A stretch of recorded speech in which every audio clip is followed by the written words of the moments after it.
예수께서 성전에서 나와서 가실 때 제자들이 성전 건물들을 가리켜 보이려고 나오니 대답하여 이르시되 너희가 이 모든 것을 보지냐. 내가 진실로 너희에게 이르노니 돌 하나도 돌 위에 남지 않고 다 무너뜨려지리라. 예수께서 감람산 위에 앉으셨을 때 제자들이 조용히 와서 이르되 우리에게 이르소서 어느 때에 이런 일이 있겠사오며 또 주의 임하심과 세상 끝에는 무슨 징조가 있사오리까? 예수께서 대답하여 이르시되 너희가 사람의 미혹을 받지 않도록 주의하라. 많은 사람이 내 이름으로 와서 이르되 나는 그리스도라 하여 많은 사람을 미혹하리라. 난리와 난리 소문을 듣겠으나 너희는 삼가 두려워하지 말라. 이런 일이 있어야 하되 아직 끝은 아니니라. 민족이 민족을, 나라가 나라를 대적하여 일어나겠고 곳곳에 기근과 지진이 있으리니 이 모든 것은 재난의 시작이니라. 그때에 사람들이 너희를 환난에 넘겨주겠으며 너희를 죽이리니 너희가 내 이름 때문에 모든 민족에게 미움을 받으리라. 그때에 많은 사람이 실족하게 되어 서로 잡아주고 서로 미워하겠으며 거짓 선지자가 많이 일어나 많은 사람을 미혹하겠으며 불법이 성함으로 많은 사람의 사랑이 식어지리라. 그러나 끝까지 견디는 자는 구원을 얻으리라. 이 천국 복음이 모든 민족에게 증언되기 위하여 온 세상에 전파되리니 그제야 끝이 오리라. 그러므로 너희가 선지자 다니엘이 말한 바 멸망에 가증한 것이 거룩한 곳에 선 것을 보거든 읽는 자는 깨달을진저 그때 유대에 있는 자들은 산으로 도망할지어다. 지붕 위에 있는 자는 집 안에 있는 물건을 가지러 내려가지 말며 밭에 있는 자는 겉옷을 가지러 뒤로 돌이키지 말지어다. 그날에는 아이벤 자들과 젖먹이는 자들에게 화가 있으리로다. 너희가 도망하는 일이 겨울에나 안식일에 되지 않도록 기도하라. 이는 그때 큰 환난이 있겠음이라. 창세로부터 지금까지 이런 환난이 없었고 후에도 없으리라. 그날들을 감하지 아니하면 모든 육체가 구원을 얻지 못할 것이나 그러나 택하신 자들을 위하여 그날들을 감하시리라. 그때 사람이 너희에게 말하되 보라 그리스도가 여기 있다 혹은 저기 있다 하여도 믿지 말라. 거짓 그리스도들과 거짓 선지자들이 일어나 큰 표적과 기사를 보여 할 수만 있으면 택하신도 미혹하리라. 보라 내가 너희에게 미리 말하였노라. 그러면 사람들이 너희에게 말하되 보라 그리스도가 광야에 있다 하여도 나가지 말고 보라 골뱅에 있다 하여도 믿지 말라. 번개가 동편에서 나서 서편까지 번쩍임같이 인자의 임함도 그러하리라. 죽음이 있는 곳에는 독수리들이 모임 것이니라. 그날 환난 후에 즉시 해가 어두워지며 달이 빛을 내지 아니하며 별들이 하늘에서 떨어지며 하늘의 권능들이 흔들리리라. 그때의 인자가 징조가 하늘에서 보이고 그때의 땅의 모든 족속들이 통곡하며 그들이 인자가 구름을 타고 능력과 큰 영광으로 오는 것을 보리라. 그가 큰 나팔 소리와 함께 천사들을 보내리니 그들이 그의 택하신 자들을 하늘 이 끝에서 저 끝까지 사방에서 모으리라.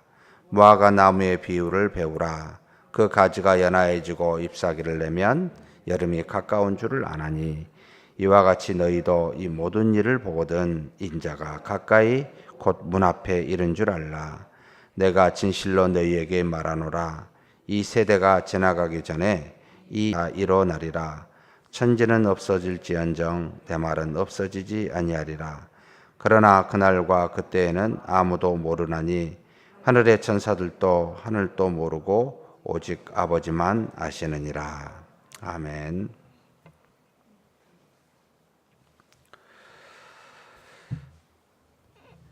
마태복음 24장은 예수님께서 제자들의 질문을 통하여 마지막 때, 임자가 올 때, 세상이 끝날 때 또는 종말이라고 표현하고 있습니다만 이와 같은 때가 언제인지를 가르쳐주는 말씀입니다. 예수님과 제자들이 예루살렘 마지막 한 주간에 이제 예루살렘 성전으로 가는데 제자들이 성전의 건물을 보고 아마도 참 아름답다, 좋다 또는 그것을 보아 뭔가 감탄하여 예수님께 자랑 또는 그것을 드러내 보이려고 나온 것을 보게 됩니다. 예수님께서 건물의 모양을 보고 감탄하는 제자들을 보고 참 청천벽력과 같은 말씀을 하십니다. 무슨 말씀을 하십니까? 너희가 본 이 모든 것을 참으로 보지 못하느냐? 내가 진실로 너희에게 이르노니 돌 하나도 돌 위에 남지 다 무너뜨려지리라. 가장 유대에서 아름답고 거룩하고 크고 웅장한 화려한 예루살렘 성전이 돌 위에 돌 하나도 남기지 아니하고 무너뜨려지리라라고 이야기를 들은 이 제자들 깜짝 놀랐겠죠. 마음속에 아마 두었을 것이라고 보입니다. 우리 교회 튼튼합니다.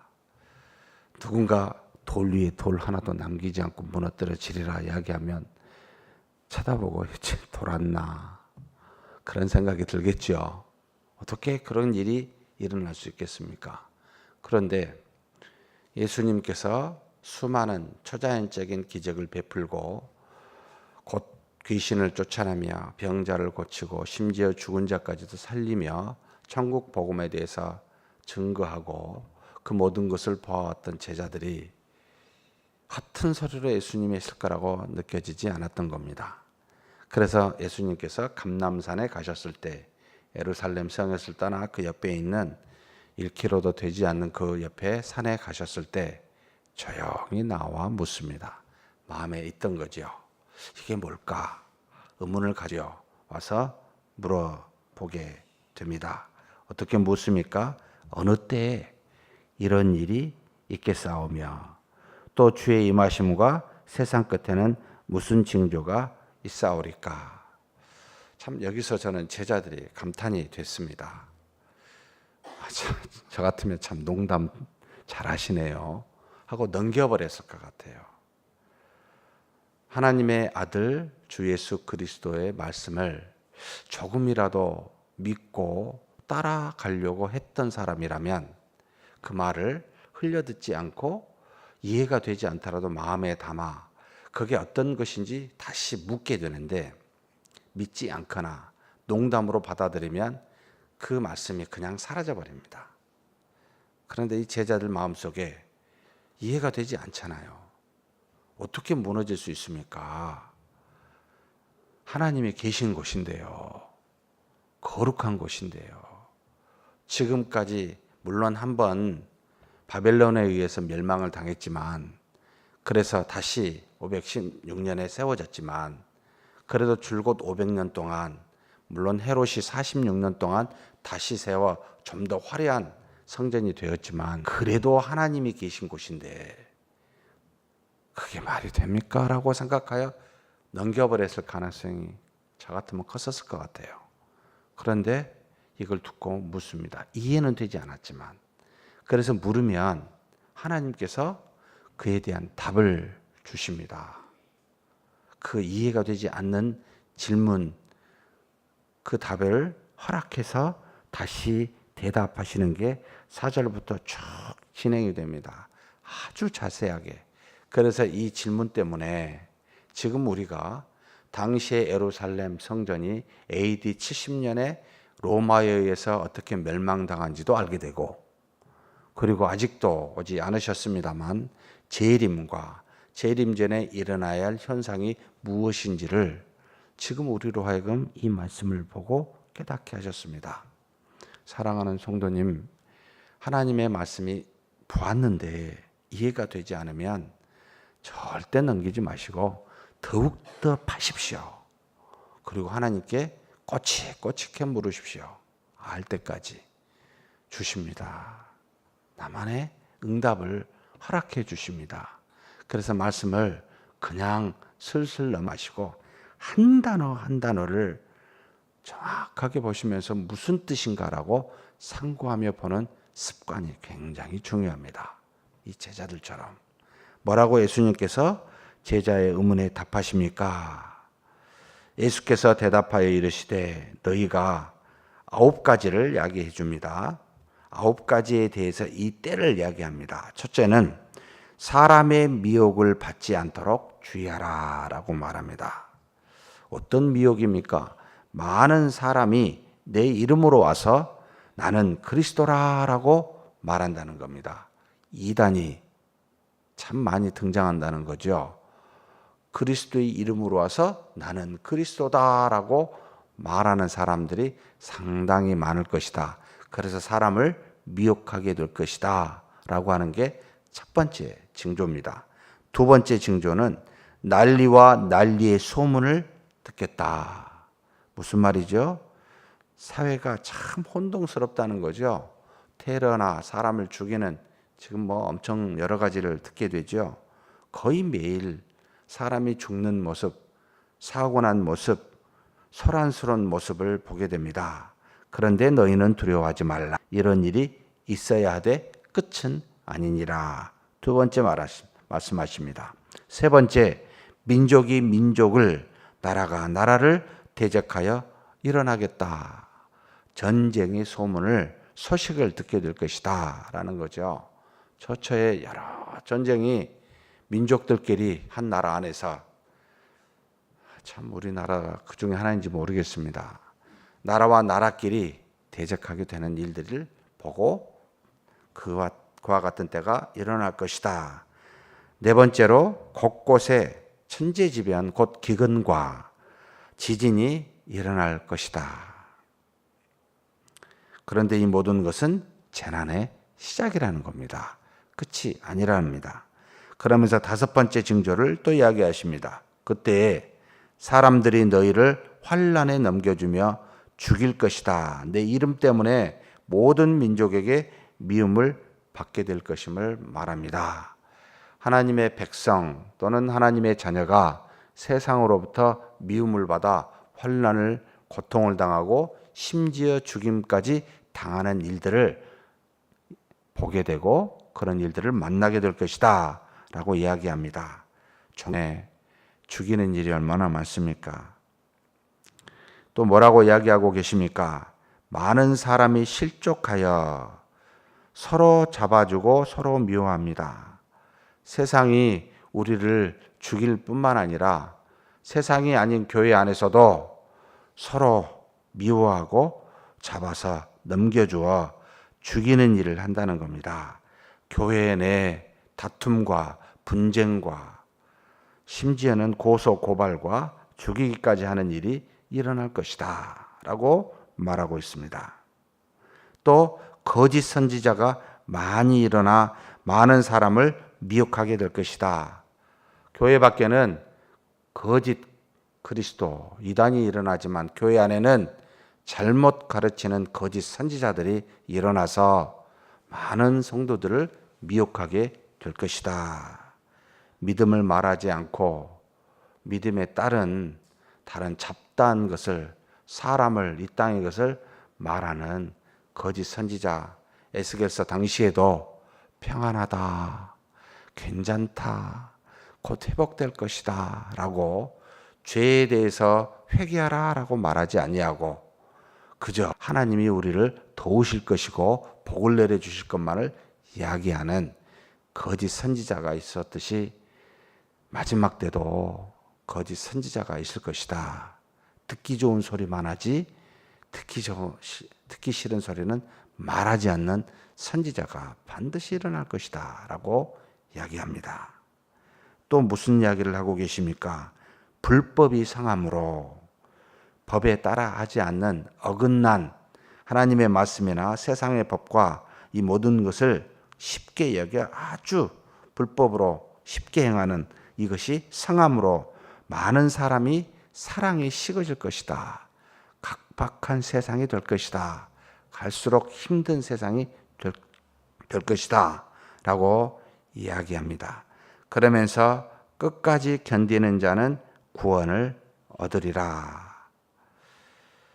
첫 네 부분은 시작 부분의 어떤 고난이요, 뒤에 네 부분은 마지막 부분의 고난을 이야기합니다. 그러면서 9번째, 천국 복음이 모든 민족에게 증언되기 위하여 온 세상에 전파되리니 이제야 시오리라. 하나님의 말씀이 일정 부분 한 곳에만 증거되고 다른 곳에 가지 않는 것이 아니라 모든 민족에게 증언되기 위하여 끝까지 온 세상에 전파되게 되는데 이게 끝입니다. 이제야 끝이 온다라고 이야기합니다. 복음을 땅끝까지 모든 민족에 전해야 주님이 오신다. 빨리 오시게 하려면 많은 선교사를 파송하면 금방 오시겠구나 이 생각이 들지요. 좀 많이 파송해야 되겠다 이 생각이 막 듭니다.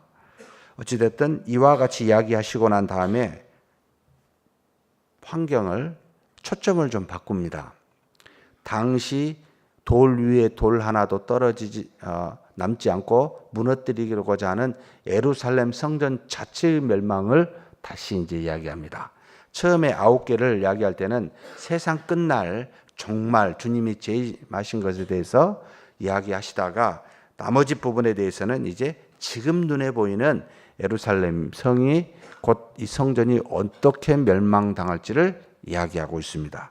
무엇을 말씀하고 있습니까? 다니엘서를 이야기하면서 멸망에 가증한 것이 거룩한 곳에 선 것을 보거든 우상이 예루살렘 성전 안에 있는 것을 너희가 보거든 뭐라고요? 유대에 있는 자들은 산으로 도망가라 라고 말합니다.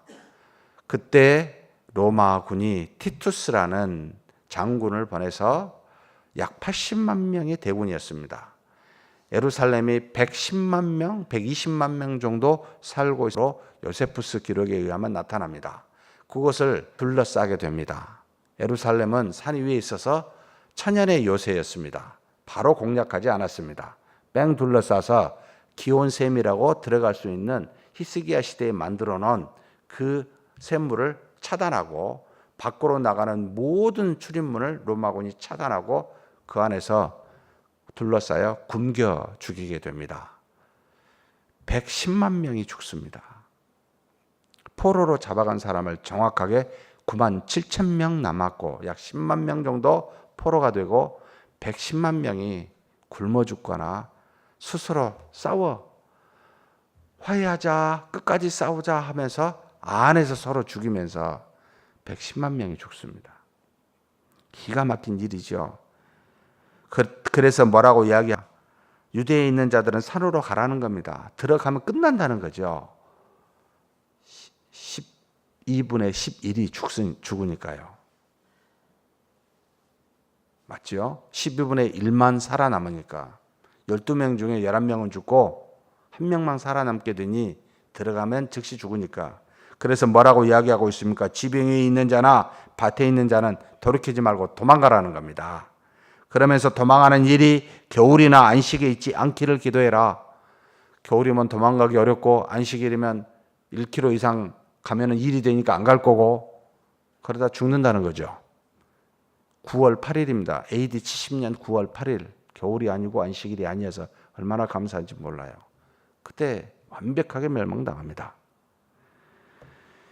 큰 환란이 있게 되는데 창세로부터 지금까지 그리고 그 이후에도 없다라는 이 환란을 보게 될 것이다. 사랑하는 성도 여러분, 눈에 보이는 화려한 것 도취해서 야 멋있다, 참 좋다 말씀하지 마시고 그 안에 계신 하나님과 그 안에서 말씀하시는 그 하나님이 주신 말씀을 들어 경청하여 순종하는 믿음이 있어야 됩니다. 눈에 보이는 것은 절대 영원하지 않습니다. 언젠가는 이 건물도 주님이 오시지 않는다면 무너지게 돼 있습니다. 사라지게 돼 있습니다. 영원한 것이 없습니다. 여기에 뜻을 두지 마시고 하나님과 하나님의 말씀에 뜻을 주어야 됩니다. 그러면서 32절에서부터 36절에 결론적인 부분을 하고 계시죠. 무화과 나무의 비유를 배우라. 그 가지가 연하여지고 잎사귀를 내면 여름이 가까운 줄 다 알지 않느냐. 무화과 나무 우리 앞에 있습니다. 가을이면 먹은데 여름이면 잎사귀가 풍성해지지요. 여름이 왔구나. 너희가 보고 알듯이 이와 같은 것을 보거든 때가 가까운 줄을 알라. 마지막 때라는 겁니다. 너희 이와 같이 너희들이 모든 것을 보거든 인자가 가까이 곧 문 앞에 이른 줄 알라. 내가 진실로 너희에게 말하노니 이 세대가 지나기 전에 이 일이 다 일어나리라. 이 말을 듣고 있는 시기가 AD 30년입니다. AD 70년 정확하게 40년 뒤에 예루살렘의 성전이 멸망당했습니다. 그것을 두고 말한 것이지요. 그러나 이 멸망은 나중에 일어날 과 최후에 일어날 멸망과 결부시켜서 예수님이 말하니까 우리가 좀씩 헷갈립니다만, 그러나 그 시대에 70년에 이 하나님의 말씀이 성취되었고 아직 성취되지 않는 이 정말 예수님의 재림도 반드시 성취될 겁니다. 그렇게 믿고 그분을 바라보며 믿음으로 사는 저와 여러분이 되기를 주의 이름으로 축복합니다. 하나님 아버지 감사합니다. 우리에게 이 땅에 내버려 두지 아니하시고 그리스도로 말미암아 믿음으로 하나님의 자녀 되게 해주시니 감사합니다. 주님의 재림이 반드시 옴을 믿습니다. 그러나 그 때가 오기 전에 징조가 있음을 압니다. 하나님 그 징조를 볼 때마다 우리 자신을 돌아보게 하시고 밖에 이단의 그리스도를 경계하며 또한 내부의 거짓 선지자를 주의하고 우리가 오직 우리 안에 계신 하나님, 우리에게 주신 하나님의 말씀만을 듣고 경청하며 순종하며 나아가는 우리 모두가 되게 하여 주시옵소서. 감사하고 우리 주님 예수님의 이름으로 기도하옵나이다. 아멘.